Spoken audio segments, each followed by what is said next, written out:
प्रार्थना पत्रिका मंगलवार 14/5/2024।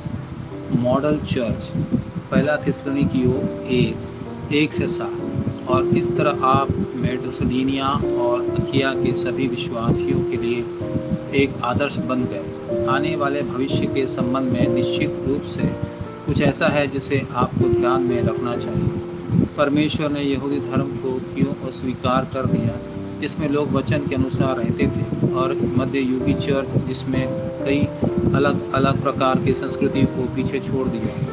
वर्तमान में ईसाई धर्म शक्तिहीन क्यों है, इन्हें जानना चाहिए ताकि आज के चर्च थिस्सलुनीकिया के चर्च की तरह एक आदर्श चर्च बन सके। पहला थिस्सलुनीकियों 1:7। बाइबल यहूदी लोगों के विनाश की कहानी है। परमेश्वर ने आपको ऐसा न बनने के लिए कहा है। ऐसा करने के लिए आपको बस वही करना है जो परमेश्वर चाहते हैं। परमेश्वर ने इस्राएलियों से तंबू या मंदिर बनाने के लिए कहा। यह आज के चर्च को संदर्भित करता है। आपको पता होना चाहिए कि चर्च का स्वामी त्रिएक ईश्वर है और चर्च की पूंजी मसीह है। चर्च को 3 पर्वों और 3 आंगनों का अर्थ पता होना चाहिए।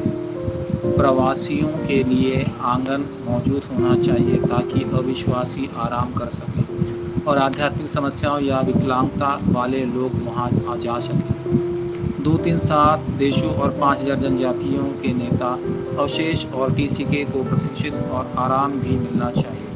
ऐसे चर्च बनाए जाने चाहिए जिसमें सिस्टम हो जहां पादरी और चर्च के अधिकारी अपने आप आध्यात्मिक शक्ति प्राप्त कर सकें और प्रार्थना कर सकें।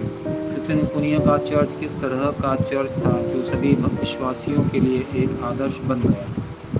पहला, शक्ति का सुसमाचार। प्रेरितों काम 17:1-9।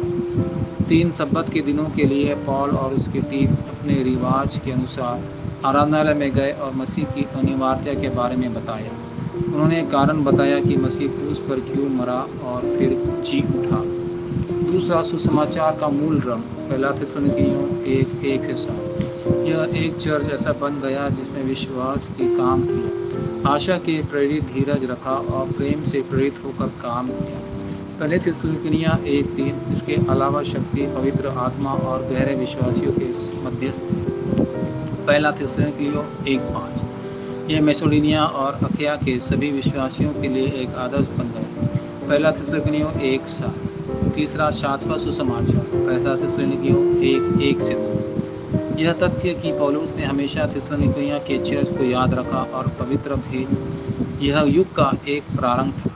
सिलास प्रेरितों 16:19-40, जो पौलुस के साथ कैद था, उसने साथ थिस्सलुनीकियों गया, जिस स्थान पर पौलुस ने पथराव किया जाने के बावजूद सुसमाचार का प्रचार किया। यहाँ उसकी मुलाकात लुस्त्रा की तीमुथियुस और थिस्सलुनीकियों के जोसन से हुई, जो ऐसे लोग थे जिनके पास शास्त्र सुसमाचार था। इसी तरह आपको भी अपना बर्तन तैयार करना चाहिए। इसके अलावा आपको सुसमाचार तैयार करने की ज़रूरत है जिसे सभी लोग समुद्र सके और बहुतायत चर्च अधिकारियों, मंत्रियों और विशेष मिशनरियों को खड़ा करें। अंत में प्रत्येक राष्ट्र के लिए बाजरीन और हर चर्च में प्रार्थना बाजरीनों को खड़ा किया जाना चाहिए। वाचा प्रार्थना। प्रिय ईश्वर, यह सप्ताह अनुग्रह का सप्ताह हो, विचार और ऐसे समय हो जब सभी विश्वासी प्रकाश की अर्थव्यवस्था को बहाल करें। यीशु मसीह नाम पर मैं प्रार्थना करता हूँ, आमीन।